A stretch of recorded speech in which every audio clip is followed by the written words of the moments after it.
Welcome to అమ్మ తెలుగు వంటలు. ఈరోజు నేను గవ్వలు తయారు చేస్తున్నాను. గవ్వలకు కావాల్సిన పదార్థాలు: ఈ గ్లాసుతో నేను 2 గ్లాసులు గోధుమ పిండి తీసుకున్నాను. అలాగే ఈ పావు గ్లాసు ఉప్మా నూక తీసుకున్నాను, గోధుమ నూక. 2 గ్లాసులు బెల్లం తీసుకున్నాను. ఒక 10 యాలకులు తీసుకున్నాను. కొద్ది సాల్టు, కొంచెం నెయ్యి. చేసి విధానం చెప్తాను. ఇందులో గోధుమ నూక వేసుకుందాం. నూకలు ఏమైనా ఉన్నాయేమో ఒకసారి చూసుకోండి. ఒకసారి పురుగు పడుతుంది కదా. ఒక రవ్వ సాల్ట్, ఒక్క రవ్వ వేసుకోండి, రుచి బాగుంటుంది. దీన్ని మనం శుభ్రంగా కలుపుకుందాం మొత్తం అంతా. కొంచెం నెయ్యి వేడి చేసుకుని వేసుకోండి.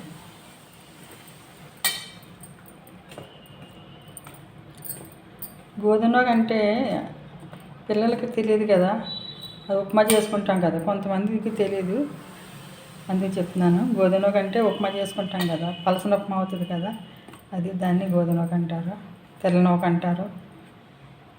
అది వేసి అన్నమాట. ఇందులో చేతితో కలపకండి, వేడి ఉంటుంది కదా, నూనె గమ్ముని చెయ్యి అంటుకుంటుంది. కాసేపు మనం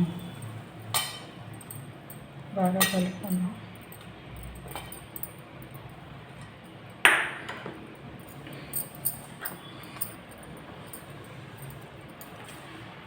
నేనైతే నెయ్యి వేసాను, నూనె కూడా వేసుకోవచ్చు, వెన్న కూడా వేసుకోవచ్చు. వెన్న పోసుంటే ఇంకా వెన్న పోస కలిపేసుకోవచ్చు. అలాగా వెన్న లేకపోతే నెయ్యి, నేనైతే నెయ్యి వేసాను. నెయ్యి వేసుకుంటే బాగుంటుంది, టేస్ట్ బాగుంటుంది కదా నెయ్యి వేసుకుంటే. ఒకవేళ నెయ్యి లేకపోతే నూనె ఎచ్చబెట్టి వేసుకోవాలంటే, ఇది లేదని అది లేదని మానుకోకలేదు, మనం ఏముంటే అది చేసుకోవచ్చు.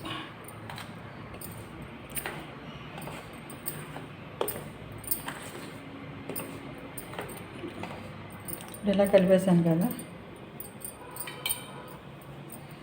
ఇప్పుడు చేయి పెట్టుకుని బాగా కలుపుకుందాం. మనం చూసారా, నెయ్యి వేసి కలిపి వస్తుంది. ఇప్పుడు మనం ఇందులో కొంచెం కొంచెం నీళ్ళు పోసుకుని కలుపుకుందాం.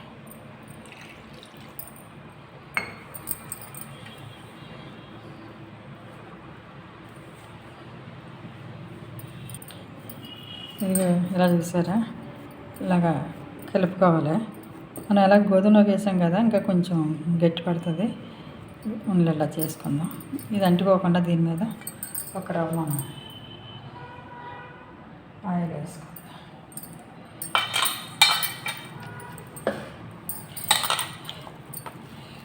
తీసిన మన చేతికి అంటుకోకుండా ఉంటుంది అన్నమాట.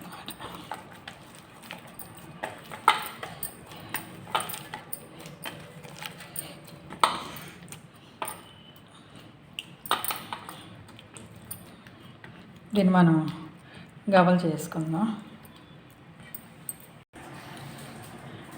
గవ్వల బాల్ ఉంటే గవ్వల బాల్ మీద చేసుకోండి, గవ్వల బాల్ మీద లేకపోతే ఇలా చేసుకోండి.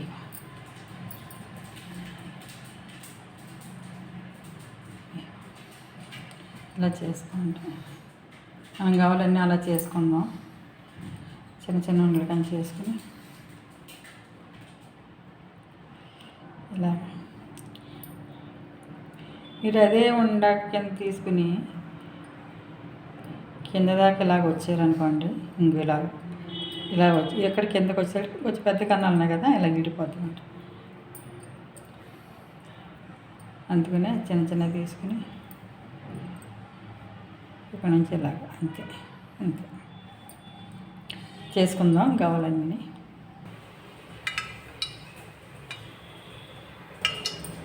ఇది గవ్వలు రెడీ అయిపోయినాయి. మనం మూగుడు పెట్టుకుందాం. స్టవ్ వెలిగించి మూగుడు పెట్టి ఆయిల్ వేసుకుందాం. ఆయిల్ వీటెక్కింది వేసేసుకుందాం.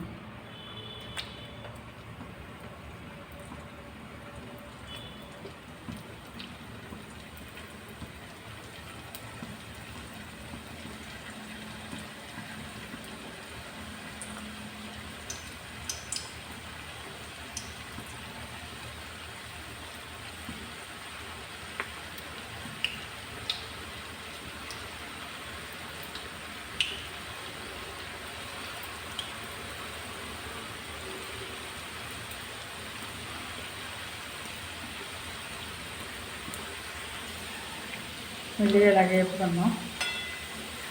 బాగా వేగాక తీసుకున్నాం. ఇంకా చూసారా గవలు వేగిపోయినాయి. చూసారా ఎలా ఉన్నాయో, ఇలా తీసేసుకోండి ఒక పక్కకి.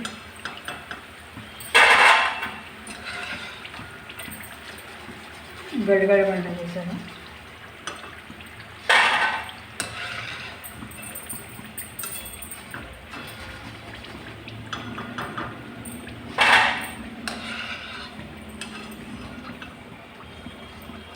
మళ్ళీ మనం ఒక కాయ వేసుకుందాం.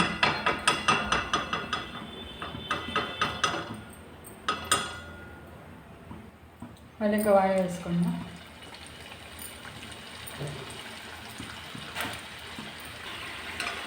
లాస్ట్ వాయి అయిపోయింది. ఇవన్నీ దాంట్లో తీసుకుని మనం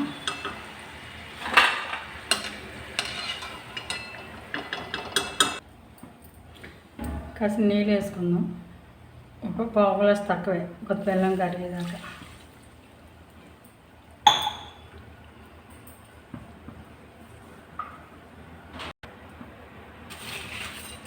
కలుపుకుందాం. బెల్లం కరిగేదాకా కరిగాక అప్పుడు మనం ఏం చేయాలి చెప్తా. యాలకులు కూడా వేసుకోండి ఇందులో.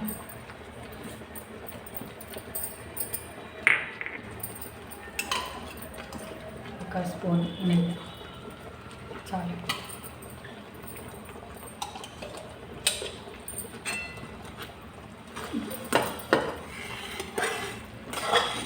పాకం దగ్గర పడుతుంది, రెడీ అయింది ఇలా చూసుకోండి. ఇలా నీళ్ళు తీసుకుని వేసుకోండి.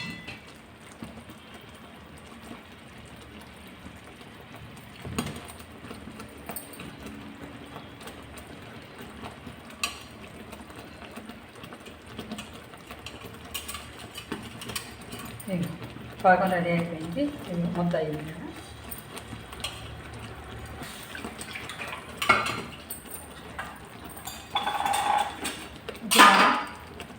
స్టవ్ వేసుకుని స్టవ్ కట్టండి.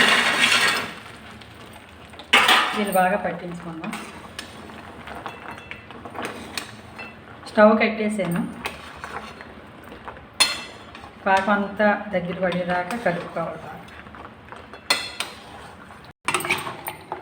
పాకం అంతా బాగా పట్టేలాగా దగ్గర పడి కలుపుకుందాం. అలాగా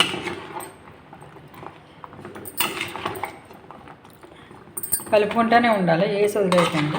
పాకం అంతా దగ్గర పడిపోయి ఇట్లు పట్టేదాకా కలుపుకుంటూ ఉండాలి.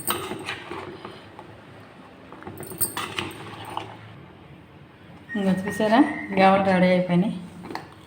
ఒకదానికి ఒకటి అంటుకోకుండా అలాగా చేసుకుంటూ ఉండాలన్నమాట. మనం ఒక ప్లేట్లో తీసుకుందాం. ఇక గవలు రెడీ అయిపోయి చూసారా ఎంత బాగా వచ్చిందో. చాలా బాగుంటుంది. గవలు రెడీ అయిపోయినాయి చూడండి, చాలా బాగున్నాయి. కావాలంటే మీకు కొంచెం తీపి తగ్గించుకోవాలంటే తీపి తగ్గించుకోండి. అప్పుడు 2 గ్లాసుల పిండికి గ్లాసున్నర, గ్లాసు ముప్పావు అలాగే వేసుకోండి. తీపి కొద్ది తగ్గించుకోవాలనుకుంటే తీపి కావాలంటే 2 వేసుకోండి. బెల్లం అయినా సరే, పంచదార అయినా సరే, మీకు ఏ గవలు కావాలంటే ఆ గవలు తయారు చేసుకోవచ్చు. ఇలా మీరు ఎలా తయారు చేసుకొని తిని ఎలాగుందో నాకు చెప్పాలి. నాకే కాదు ఇంకో నలుగురికి చెప్పాలి. ఏంటంటే పెద్దవాళ్ళకి అందరికీ తెలుసు కానీ పిల్లలకి అది కొద్ది తెలియదు కదా.